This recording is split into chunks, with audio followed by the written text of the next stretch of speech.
Matt Whitaker, former U.S. Acting Attorney General. This is such a great conversation about America, our future, what's going to save our republic. We have a great football player. Matt Whitaker is here. Matt. They tried to bury me. They didn't realize I was a seed. It's a touchdown. Whitaker. Former acting U.S. Attorney General. Under President Trump. I'm going to be an unwavering supporter of law enforcement. Welcome to Liberty and Justice with your host, Matt Whitaker. Welcome to CPAC Now. I'm your host, Matt Whitaker. Glad you can join us. We're here live at CPAC, and I have the great honor of somebody that came on the scene, at least on my radar, about 2 years ago now, and is a total rock star in the Republican conservative movement. Lieutenant Governor from Virginia, Winsome Sears. Yeah, well, I don't know about rock star and all that. How would you describe yourself? I'm just a regular person who cared. You know, I was actually elected 22 years ago for the House seat in the state level. And then I left. You know, we had some issues and we had to take care of those with our family. Yeah. But I saw how things were going, and I figured that somebody had to jump in and be a part of a movement to save education, because education saved my family out of poverty when my dad came to America with only $1.75. And I figured education would save everybody, and the messenger is important. And if I am the person who can speak to a certain demographic, immigrants, women, minorities, then let me be it. So that's why I came back. And that is it's such a good point. And you know, a lot of the important work of educating our children is being done in the states, as it should be. And in my home state of Iowa, for example, they just passed a very broad school choice bill. Kim Reynolds, our great governor, led that charge. And you know, I think it's so important. And you're right, it is the ticket out to the next level. You know, the slaves in the fields, they wanted three things. Number one, of course, their freedom. Number two, they wanted their families reunited. And number three, they wanted an education, because with an education, you could write your own ticket, literally. And so that's why the master didn't want them to learn to read. So how is it now that here we are, children are in failing schools, and we're saying just give them more money? No, there are black parents, Latino parents, Asian parents, everybody saying, we want the opportunity to make that decision. That was what the Brown versus Board of Ed fight was about. This is the new fight. It's the same fight. And you're leading that fight. You and Governor Youngkin are doing such a great job in Virginia. And, you know, and by the way, this is not to kill public schools, because it's both. You can do public or private. It's either and or whatever you want as the parent. And one of the pushbacks we're hearing is that, well, this will be a program for rich kids. Folks, do you think rich parents are waiting on a government program to decide where to send their children to school? No, they've already made that decision. Well, and you know, what I saw up until this opportunity for a lot of parents to get more control of their children's education is where possible. We saw in Iowa, and probably saw it in Virginia, a lot of homeschooling. A lot of people just saying, I don't want anything to do with this agenda, with these ideas, with this indoctrination of our kids. And the largest segment growing of homeschoolers are black parents. Black parents are jumping to say, it's not happening in the public schools. The school to prison pipeline has already started. We gotta get rid of that.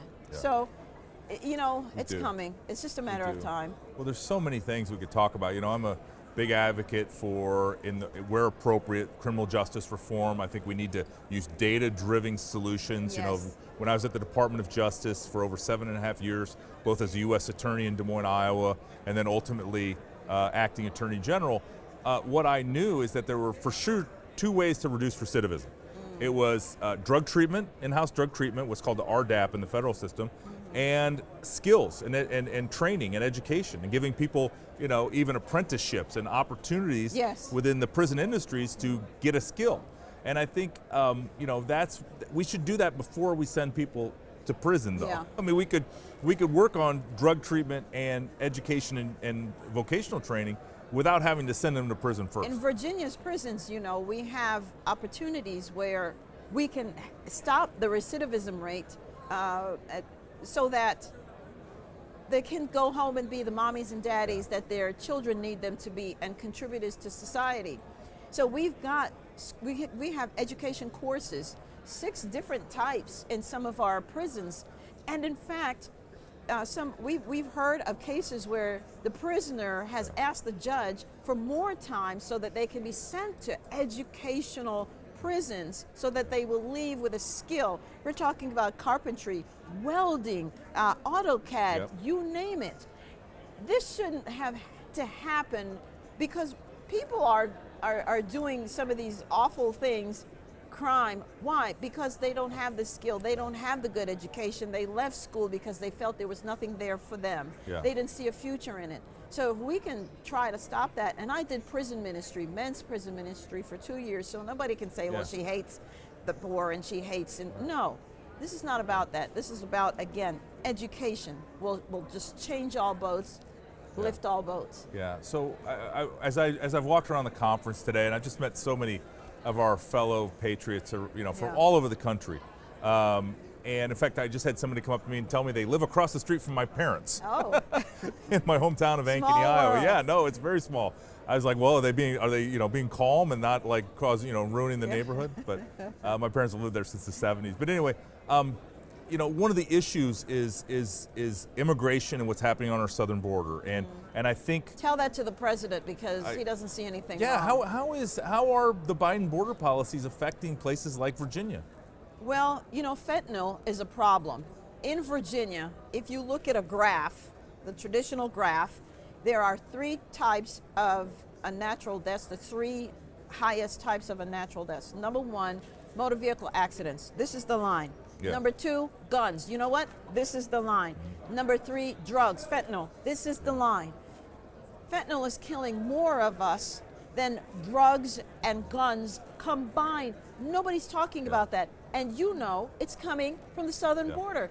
But you know what we found? That until the Democrat policies affect Democrat politicians and their families, nothing changes. Yeah. And it's not hitting them yet, but it's coming to them some way or fashion. It's coming. And we're seeing 100,000 overdose deaths now in America, and that number has, to your point, just been trending up and up and up. And that is more, that is one of the top causes of death, especially for young people, young adults. And it's so fixable. It's fixable. Yeah. But nobody cares. Right. And that's the problem. When you feel as a nation that the leaders that you've elected don't come see about you, don't come see what's happening. You see, for example, what's happening in East Palestine, and the president doesn't go there. Even if he can't do anything, just him being there and hugging some necks and saying, I'm with you. We're going to get to the bottom of this. We're going to figure out why this happened. In the meantime, we've got to get some sort of compensation for you so you're not in these communities. But nobody comes. Nobody comes to see about us, and that's why folks have to vote differently. Right. No, and they do. And they need to understand that these policies at a national level are affecting their lives at a local level. And I just, how, so you and Governor Youngkin have been in office for a couple of years now. Yes. And, how the policies that you ran on are being implemented. And I know that I think the legislature is it's been hard. Yeah, it's been a slog from everything I've read. Our state Senate is still democratically controlled, and every now and then I'll get an opportunity to break a tie vote. For example, can you believe that we were arguing that the Senate Democrats were against stopping the Chinese army, the government, from buying all that agricultural land that surrounds our military bases? Yeah. What about that? Do you not understand? How is that not a 90% issue, right? It boggles my mind. I have no words. I'm sitting in the Senate listening to that kind of nonsense argument. And then TikTok. I had to break the tie to say no TikTok will be placed on government computers, government whatever. I mean, where is your brain? Yeah, I can't understand it either. But so, these threats, especially from the Chinese, are real.